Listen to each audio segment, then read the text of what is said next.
as a 3-day weekend for most of us in the United States. And well, if 4 days for me, thankfully. 4 days for you. And if you're somebody who likes to watch pro wrestling, at least bigger events, you got an opportunity this weekend. I will say to start off that I'm a little bit disappointed that I didn't catch this myself. So wherever you are in the United States, I don't know which part of the world is like the cheap place for you to travel, but in upstate New York, Florida is that for us. Constant flights back and forth to Florida. To a lot of people, they may not have been within 3 hours of their home on a car, but they've probably been to Florida if they're from New York, probably because the weather is very bad, and people get a cheap, quick flight to Florida. And Tampa's a place that I know like the back of my hand because of simple things like that. And I didn't think anything of it back when they announced Saturday's main event was going to be in Tampa, Florida. But as time went on, I realized that my favorite baseball team is also in Tampa this weekend, taking on the Rays, in which I think is their only series ever at George Steinbrenner Field, because the Rays plan to go back to their home next year once that is fixed up again. So an opportunity missed, because by the time I realized that, then it wasn't the traditional cheap trip to Florida as it would have been if I would have picked it up maybe a month or two ago. And been able to book it. But Saturday night's main event from the Yuengling Center this Saturday night in Tampa, Florida. It's from the Sun Dome Yuengling Center, which is a place that I think is great for Saturday night's main event, because it's a place that would have held Saturday night's main event back in the day, because it is not the home of the Tampa Lightning. It is not the main arena in Tampa. I'm guessing the reason for that booking is because they maybe didn't know where the Tampa Bay Lightning would be in terms of in the Stanley Cup playoffs. So the fact that WWE booked 4 straight nights in Tampa, they had to find a place that was available. And the Yuengling Center / Sun Dome, home of the 1995 Royal Rumble and a Saturday's main event, probably in the early 90s, is a little bit smaller than your typical arena.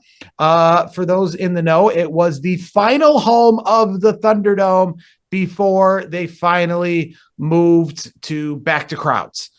It was the home of the Thunderdome post WrestleMania in 2021, all the way up until they finally got back to crowds. I did take a little quick drive-by when I was in town for WrestleMania, the one and only event in 2021 up until that point that had crowds. So I took a drive around and saw all the WWE production trucks setting up at the Yuengling Center, just a little bit outside of the downtown area. But Saturday's main event, I love these. I think this is the third, if I'm not mistaken, since they've brought it back. Yeah, I think I think this is the third one. Yeah. Yes. This is the 39th Saturday night's main event in its chronologicalness when it comes to WWE's history. And it's kind of funny because we talk about, and I always say this about WrestleMania 2020 and how I don't look at it like a WrestleMania. And they're like, well, it's WrestleMania, whether you like it or not, Jared, because it's got the name on it. But Brandon, as you might recall, like from 2021 all the way up until like last year, every single house show that WWE was running on a Saturday was called Saturday Night's Main Event, including ones here in Syracuse. But are those Saturday Night's Main Event? I don't. According to WWE's history log, those are not Saturday's main event. They were just names at a house show. It wasn't part of the traditional lore and the traditional chronologicalness of Saturday's main event, as they brought back essentially with Jesse Ventura and all the gang. I think would they bring it back? Yeah, in the fall of this past year at Nassau Coliseum, then San Antonio, and then I think it was like 6 months ago, if I'm not mistaken. I think it's this is the first Saturday's main event since right before the Royal Rumble. Because if you remember that, they had one in November, right? Then we had one quick turnaround, one in January, and then a little bit of a break, right? None during WrestleMania season, and now they're back to having one. Which, by the way, not to cut you off there, I think that was a good idea to give it a little bit of a breather for WrestleMania season, so we could focus our energy on WrestleMania season. And we have probably 2 more before this calendar year is out. I'm imagining the next one will probably be September. And then I think there's going to be one in December. And that's when the first one was in December. The second one was in January. So like a month and a half between 1 and 2. And then obviously this break. So let me ask you this then real quick. Speaking of this, I know obviously we're going to break down a little bit like what's going to like what the card's looking like and all that. Do you expect John Cena to be at the other Saturday night's main event the rest of the year? I definitely expect it to be at the last one. Rumors are right now is that the one in December is supposed to be in Boston, and that is essentially going to be John Cena's last match in WWE. So I obviously expect it to be at that one. I expect it to be at the next one too, because obviously part of this John Cena tour is the last stop at a lot of cities. Yeah. So if Saturday's main event is in Toronto, then no, I guess I don't expect him to be at that. But if it's any city that he hasn't been in this year, then I expect him to be there his last time in whatever the city that is. And I definitely expect him to be at the last one because I think the last one is going to be a big John Cena farewell. Yeah, especially if it's Boston and everything. I mean, that would be, I think it would be booked around that John Cena match. But as for this one, 4 matches, Tampa, Florida, NBC. I already kind of asked you this before, but more or less excited, bigger deal, less deal than Backlash had just passed us? I would say I'm honestly kind of down the middle. Honestly, I'm not. I'm not too high, not too low. I'm actually pretty. I'm pretty steady on this. I think it's a quality card that we're gonna have here. And I like this formula where it is 4 matches. So I do like that. And you're getting 4 matches that are, I would say, pay-per-view quality, premium live event quality. And I think we're in for a treat this weekend. And honestly, I'm kind of curious to see how this John Cena R-Truth match is going to play out. Like, that's going to be interesting for me because they're both on the back end of their careers. R-Truth, I think R-Truth's in his 50s now, if I'm not mistaken. And I know John Cena is getting close to 50. I think he's 47 or 48 at this point. Yes. R-Truth is 53. John Cena is 48, which, fun fact, is the same age holding the championship that Hulk Hogan was when he held the championship in 2002 when he made his return. So if you remember that whole story, I was talking with a friend recently about it. It's kind of funny because after Hulk Hogan left the WWF, the WWF then used the rest of the 90s to essentially call Hulk Hogan washed up, past his prime, old. The whole, slogan, new generation of WWF in like 1995, 1996 was made in response to trying to promote younger superstars in lieu of the aging superstars like Macho Man and Hulk Hogan.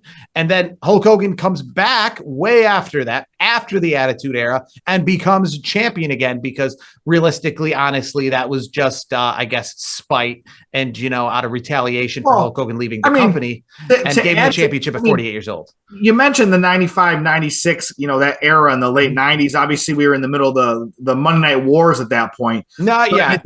95, 97, 98. I would say it was not. I think it was 96. I would say, wasn't it? Well, 96 is when Bash at the Beach happened, with Hulk Hogan. The NWO started in July of 96. I mean, 95 is when September of 95 is when Nitro debuted, which I guess would start the Monday Night Wars. But I feel like the Monday Night Wars are really 97. Like Raw is war era. To that point, though, I would say it kind of started the wars because that on that Nitro, that the debut Nitro is when the Lex Express crossed over. Yes, I mean, you can definitely say that that's when things kind of started. I would say the Monday, I guess Nitro and Monday Night Raw, when it was Raw's War started. When it got more intense. When Hogan became black and white is when things really kicked off. When it was DX versus NWO, that's I think the prime Monday Night War. I guess my point though is with you mentioned the whole Macho Man, Hulk Hogan, the aging superstars, and then WWE's new generation. It also coincides with WWE, WWF at that juncture, taking a shot at WCW, saying, "Oh, you're just taking all the old washed up guys that we don't want anymore." Like that was kind of where it was at that point. So it was, and I mean we've talked about that plenty of times over the years. But to that point, it's kind of funny. John Cena is almost 50, and he's in his last title reign. And then you have a 53-year-old R-Truth that you mentioned. So the average age here is like right around 50 years old. I'm just curious the kind of product we're going to get out of these two superstars. I guess my question to you, and we, this is a non-title match. So with knowing that it's a non-title match, what is your view on why it's a non-title match? Like, what do you think the outcome is? I would say I think it's going to be one of those. Okay, let me rephrase that. I think it's going to be a non-title match because there's going to be something that happens where John Cena I think he's going to essentially disqualify himself. Like, I know it doesn't change hands, the title and all that stuff, but I think there's going to be kind of I don't want to say a squash, but I think R-Truth is going to show. I think he's going to show up and show out. I think he's going to do it. I think he'll do a decent job, but I do think that John Cena is going to do something that if it wasn't a title match, it would then it would have to be a rematch for the title, so to speak. I think John Cena is able to use this match right here to solidify his heel run. Obviously, there's been a lot of talk about his heel run not being the best, not really being believable, because it's John Cena and he's still a good guy in deep down. But I think he has an opportunity here to just take it to R-Truth, like you said. But right from the get-go, without R-Truth really being able to show up, more or less like John Cena just disrespecting R-Truth right from the bell. Maybe even this match never, being official, maybe getting thrown out right from the start, maybe John Cena taking R-Truth around and just throwing him through announce tables, bringing him through the crowd and just going full heel on R-Truth. Who cares about win or loss? Just going, teaching R-Truth a lesson for getting involved to begin with. I get that, but I do, at the same time, I do think there's a mutual respect. Obviously, storyline purposes, there's no respect there, obviously, from John Cena. But I think in the background, I think R-Truth has earned the right to have a decent match against John Cena. And I think I would personally like to see John Cena and R-Truth. I'm not saying it's going to be, a classic, but I'd like to see a decent match out of it. But I think you might be onto something there where it could be kind of, I don't want to say a squash, but almost kind of a squash where like a throwaway, like the bell doesn't even maybe John Cena just attacks R-Truth before the bell even rings kind of thing.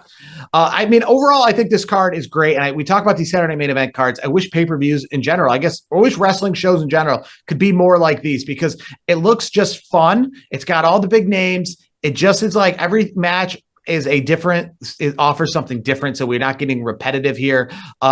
And it's short, it's concise, it's to the point, it's on national TV, it's the best exposure you can have. I think things like Saturday Main Event are better exposure than WrestleManias and Monday Night Raws because of that fact. And we got the world title on the line here with Jey Uso and Logan Paul. Do you think Logan Paul, he's had a few shots at the world title on some of the bigger stages, against Roman Reigns before, and now he's got a shot against Jey Uso. Do you think that he is a legit contender to beating Jey Uso for the championship this Saturday? Absolutely not. I don't see it happening. The chances of that happening are, I would say, slim to none. Let's be honest. Jey Uso has built up goodwill with the fan base, and I think with management, with WWE and the whole group there, TKO. I think they're seeing him as a hot commodity. And why stop the train in its tracks? Because as we all know, they'll let you know about it, about how much money they're making. So if Jey Uso is making enough money for them, I get Logan Paul probably would as well, but I think the Jey Uso title reign will continue at least for a little while. I wish WWE was a little more unpredictable like it had been in the past, but I'd love to see Logan Paul actually win here. I mean, it'd be unpredictable. It'd be something you don't see coming, but at the same time, remember, he's not holding John Cena's belt. That's a different belt. So you can kind of treat this belt differently. I understand Jey Uso won the Rumble and the whole 9 yards, but this belt being different, and we've talked about this for years now, but it's weird that WWE doesn't necessarily do it. But this belt could be a belt in which has more of that, I don't want to say 24/7 feel to it, but just the idea that it could be something that Logan Paul could hold. And then Jey Uso could maybe jump himself into the Money in the Bank, win the Money in the Bank, try to get it back at SummerSlam, something along that line, just more fluidity with this belt. People like Logan Paul could hold this belt, go into the summer as Summer of Paul, have all kinds of different and unique challengers for the belt. It doesn't just have to be the main top guys. You know what I mean? It could be, Pat McAfee. It could be Jey Uso with a rematch, things like that. I don't necessarily think we will see a change because that's not how WWE rolls, but I'd love to see it. I'll say this to that point. I don't think they'll, I mean, I wouldn't like that, to be honest, because Gunther just was a recent champion. And to me, it almost will diminish the luster of what Gunther's all about, because it's like, oh, we have a celebrity that's the champion kind of a thing. I don't buy it. I don't see it happening. I still think what's going to happen eventually is I think Jey Uso is going to retain this weekend. And then the next time him and Gunther face off, I do think Gunther's going to win. See, now that again, that would maybe add some credibility to your Gunther theory because if Logan Paul is able to win it here, we already know Gunther is challenging the Monday Night Raw following Money in the Bank for the championship. And obviously, Logan Paul is not as, I guess, considered a serious contender as Jey Uso. So beating Jey Uso, if Gunther does that, would I guess, lessen Jey Uso more so because, yes, he beat Gunther, but on multiple stages, he lost to Gunther. So if Logan Paul wins it, he could just hold it for Gunther to beat him and then set, back up Jey Uso on the chase to face Gunther again. And Gunther essentially That's back fair. At the top of the throne. But other matches on this card, here's a fun one. CM Punk and Sami Zayn, an impromptu tag team against Seth Rollins and Braun Breaker.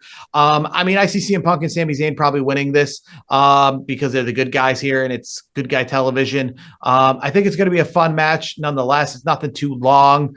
But, it depends on how many faces win at this event. I could see Seth Rollins and Braun Breaker winning it too, right? And maybe even again, we get somebody to join up with this stable, and maybe that could be what helps Seth Rollins and Braun Breaker win if we have another addition to this little group. Any ideas on who could be the new addition? Any idea? As of right now, no. But there's I guess where there's a lot of openings is in the female world. I don't have any clue on what kind of female it could be, but I mean Becky Lynch. Obviously, we've talked about that before. Could join this group up, obviously, because of her ties with Seth Rollins and being a heel herself right now. So that would be a good bet for me, or somebody I would definitely pick.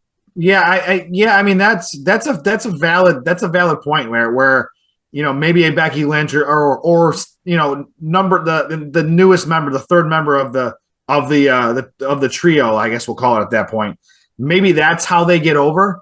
And to be honest, I'm picking Rollins and Breaker to win. To me, like you don't want to stop their momentum at this point. Like they're building onto something special. And it would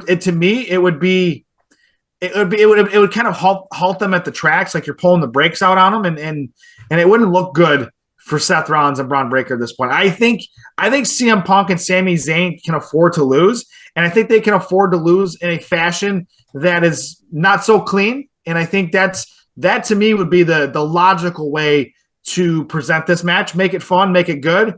But at the end, the heels do heel things. They do something underhanded. They win the match. And Sammy and CM Punk don't look any worse for wear, so to speak.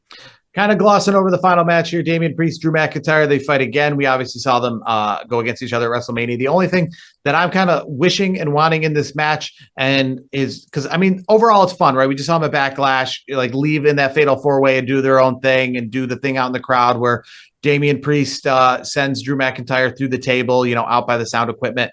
But you know what I'd love to see here would absolutely make the night and make me be like, I wish I had went to this event.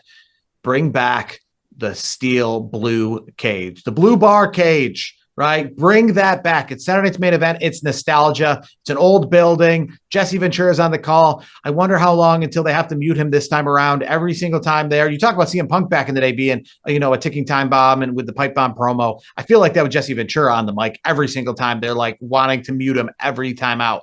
Because you never know what he's going to say. And he admits it too. Like, you never know what I'm going to say. And I have no filter. But back to the match. I just want to see the old style steel cage. That would just be awesome. And that would make my night, regardless who wins this. I mean, do you lean one way or the other for who wins? I do lean maybe towards Drew McIntyre because obviously he spent all of last year losing, trying to get revenge. And I see this year obviously winning at WrestleMania, kind of getting some of that momentum back his way to kind of get some wind under his belt to have that legitimacy. So he can get himself back in the main event picture. So maybe Drew McIntyre. I go with Drew too. I think because if I'm not mistaken, Damian won the last one, so I feel like Drew's got to win this one, right?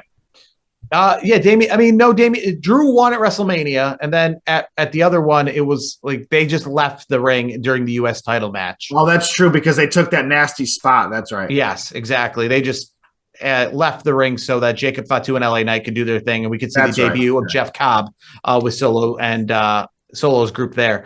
But also this weekend going on, and also at the Yingling Center the very next night, NXT Battleground, which is a Peacock PLE event. It'll be going up against AEW Double or Nothing. To be honest with you, I don't know why they do this. It's, people are like, oh, NXT is going to show out and go up against Double or Nothing. It takes some views away from that. But at the same time, it's probably also going to take some views away from them. So while they're taking some views away from AEW, they're going to lose some views too, right? Because there are people who love to watch both these products. And while I'm not saying they're the majority of people either way, the fact is you're taking views from them, but they're probably taking some views from you. And I understand NXT's kind of shtick here of being like, well, you can watch this for free because you probably already have a Peacock Netflix subscription. Yep. So why buy a pay-per-view when you can watch this for free? But one thing I will say when it comes to NXT, this was a 4-show weekend for WWE with Saturday's main event, Battleground, Raw, and NXT on Tuesday. But because of some low ticket sales, because NXT on television, I guess, isn't as hot as things like Saturday's main event or Monday Night Raw, they've actually scrapped as of today. So less than a week out, they've scrapped the NXT television taping from the Yingling Center next Tuesday. So I imagine that's going to just head back to the Performance Center. So NXT's only show this week from that event will be Battleground. But they're going to be going up against Double or Nothing. Double or Nothing is from Glendale, Arizona, which is the city you think of when you think of casinos, when you think of Double and Down, when you think of Against All Odds, when it comes to poker tables and the whole casino feel. Well, it's from Glendale, Arizona. The first time they're not going to be from Las Vegas. They're holding this event. I don't necessarily know why they decided to go away from Las Vegas after having it there all those years, but they're going away from Las Vegas. They're having it in Glendale, Arizona. And that's where it's being held. And a quick look at AEW's event. And I know obviously there's still a Dynamite ahead of us before the event, but as of right now, as of this recording, 6 matches. 6 matches. I like it. No world title on the line because we just saw, John Moxley against Samoa Joe in a steel cage a few weeks ago on Dynamite. But the main matches here are Hangman Adam Page and Will Ospreay in the Owen Hart Foundation Cup tournament final, where the winner will go on to All In. My guess has got to be it's Will Ospreay winning this. It's Will Ospreay against John Moxley at All In. All In is essentially the new bigger event of the year. And it's at the Texas Rangers ballpark. They're hoping to get, right now I think they've got like 10,000 seats sold, but they're hoping to get something good for that. But I'm guessing Will Ospreay wins this, becomes the number 1 contender.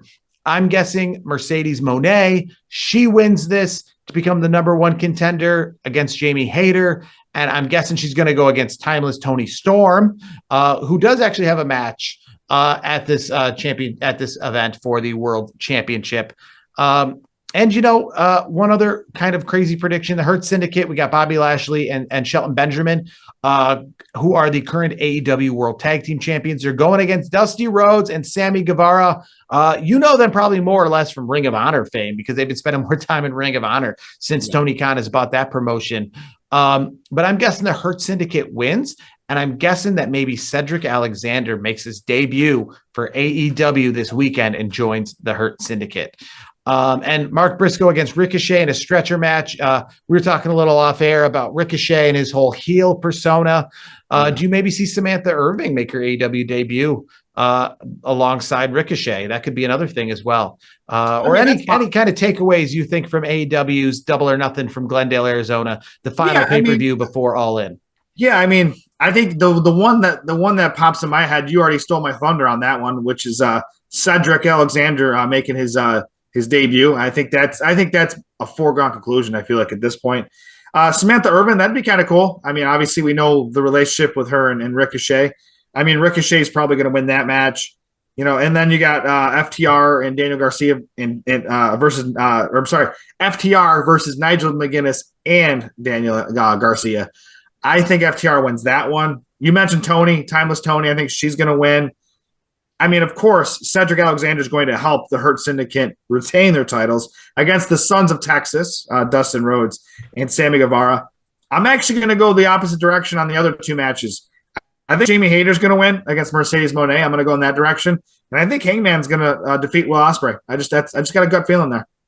NXT Battleground, as we just were talking about, right? It's Sunday night against this Double or Nothing pay-per-view. A quick little teaser before TNA is hosting their Under Siege event on Friday night from Brampton, Ontario, which will have Joe Hendry and Elijah, formerly known as Elias, against Trick Williams and Frankie Kazarian in a tag team match. Good match. Before it's Trick Williams and Joe Hendry at NXT Battleground. So if you think on Saturday or on Friday night, they're going to already be in the Florida area, they're not. They're going to be at Brampton, Ontario at this PLE, as you would say, a TNA Plus event before then heading down to Florida for Sunday's show. But some other big matches. Masha Slamovich, who is the TNA Knockouts World Champion. I got the benefit of seeing her in back-to-back weekends with that TNA Knockouts Championship.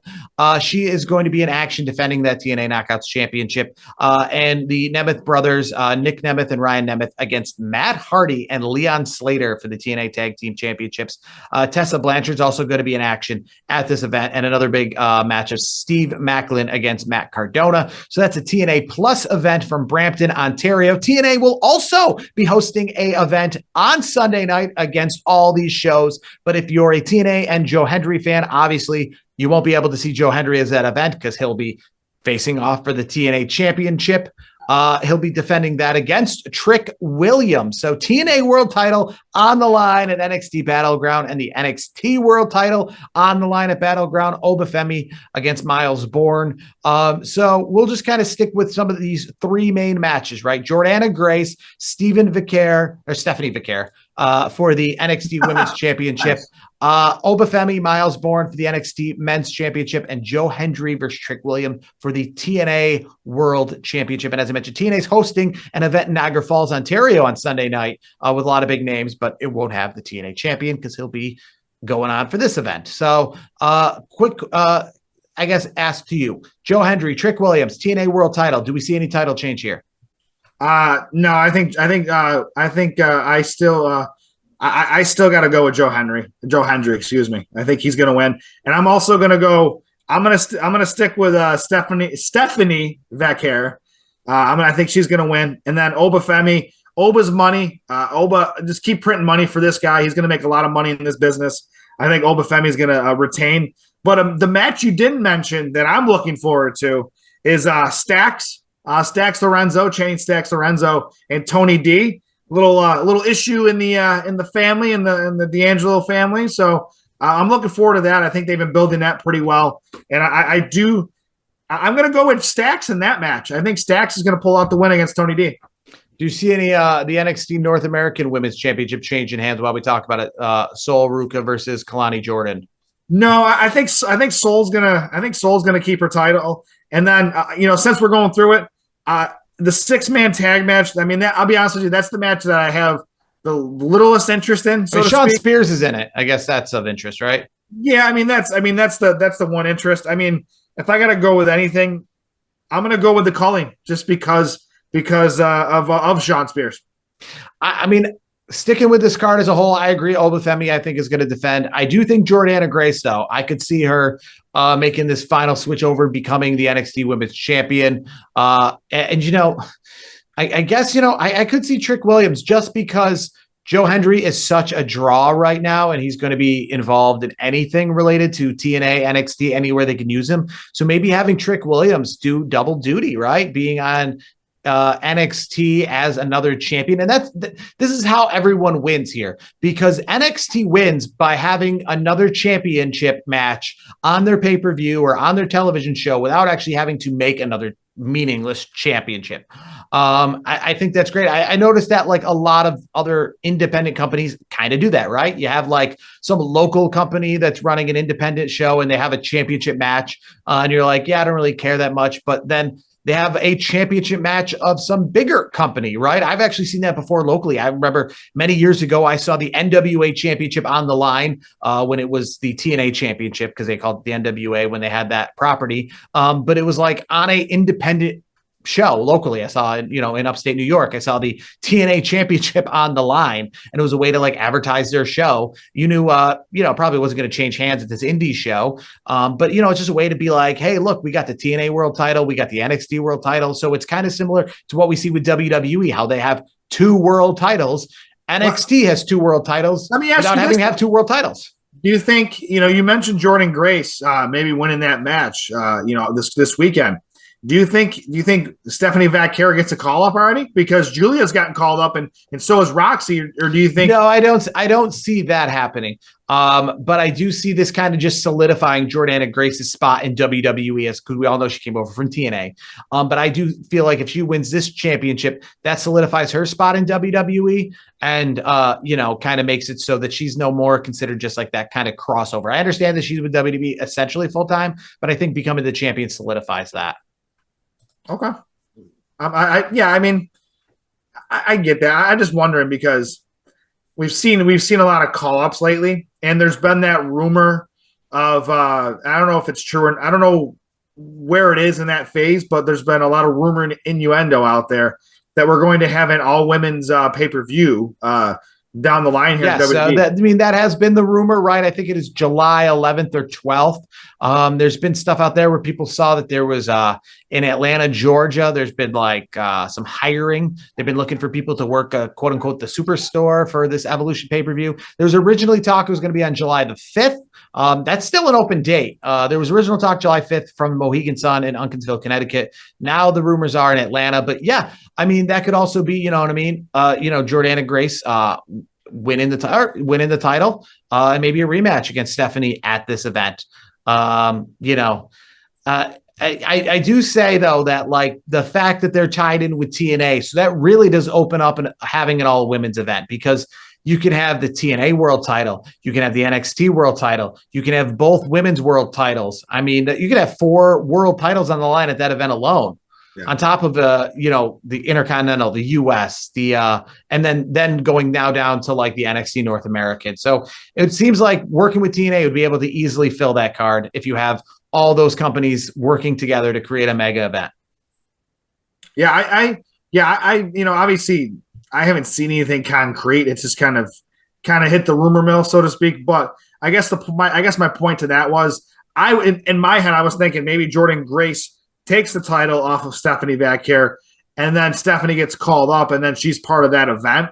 But also at the other extent, you're right though. They could just keep her down there and bring up some of the NXT women's roster as a part of this rumored pay-per-view.